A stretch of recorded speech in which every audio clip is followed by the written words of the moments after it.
Welcome to my Just Learn on YouTube channel.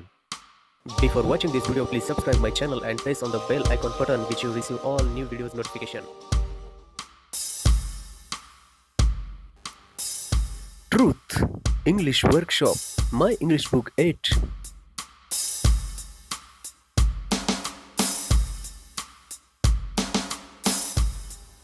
Question number 1. Read the poem aloud and recite it with proper rhythm. Sticks and stone may break my bone, but words can also hurt me. Stones and sticks break only skin, while words are ghosts that haunt me. Slant and curve the fall words were to pierce and stick inside me. Bats and bricks may ache through bones, but words can mortify me. Pains from words has left his scare on mind and head that's tender. Cuts and bruises now have healed its words that I remember.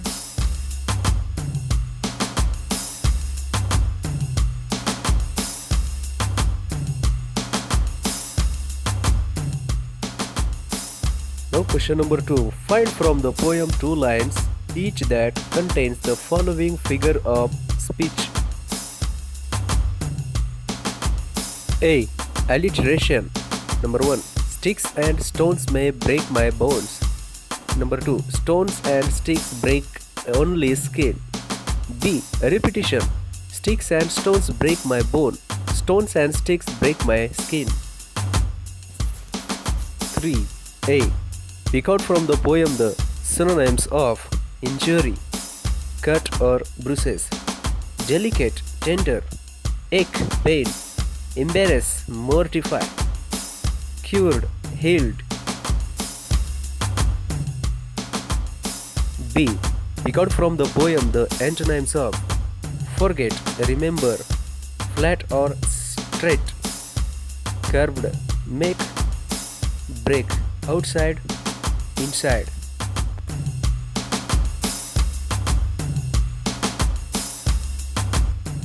Now question number 4. Answer in your own words with the help of the poem. Write them in your notebook. A. What object can cause injury to your body? Answer. Sticks, stones and sword.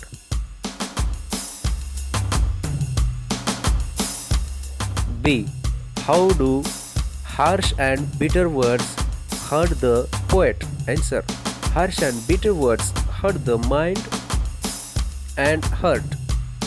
The pain caused by the words has left its scare on the heart of the poet. C. What can heal faster, body or the mind? And hurt, emotions? Explain your choice. Answer. The injuries caused to the body heal faster as they are superficial, but the injuries caused to the mind and heart are deep and take too long to heal. D. Why are harsh words called ghosts? Answer. Harsh words are called ghosts because they haunt the person. E. What does the poet want you to keep in mind when you speak? Answer. The poet wants that when we speak, we should use the words carefully and cautiously. Words injure us like sword. Question number 5. Find the rhyme scheme of the stanza number 2 and 3. 1 is done for you. Stanza number 1, A, B, C, B. Answer. Stanza number 2, A, B, C, B. Stanza number 3, A, B, C, B.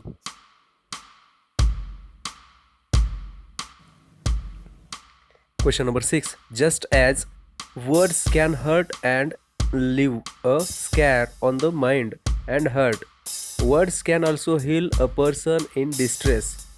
Write in your notebook an experience of your own which proves that kind words relieve distress.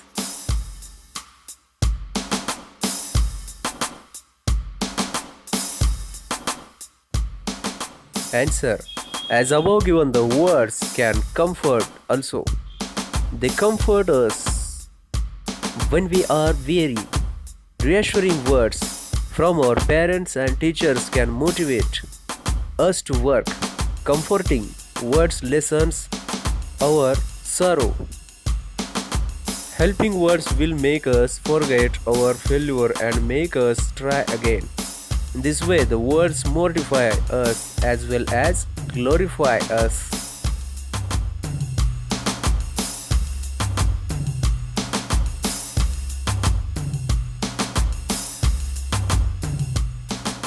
Question number 7. Complete the following. Number 1. Title of the poem: Truth. The poet of the poem: very bad. Theme of the poem: stones and sticks hurts us. Similarly, the insulting words also hurts us. But the injuries of stones and sticks can be healed. But the sword injuries leave a permanent mark on our mind. Number of stanzas: 3. Rhyme schemes: A, B, C, B. Figure of speech: alliteration, repetition. The line I liked: pain from words has left its scare on mind and heart that's tender.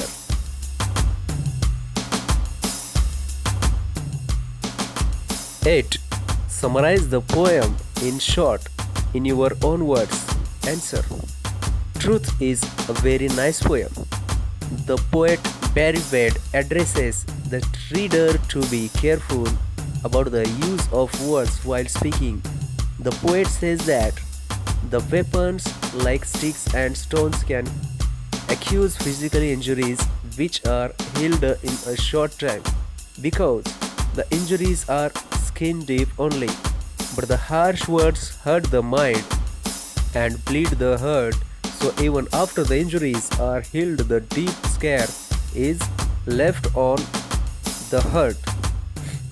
The harsh words can cause indelible cuts and scars, so be choosy regarding the use of swords while speaking with others.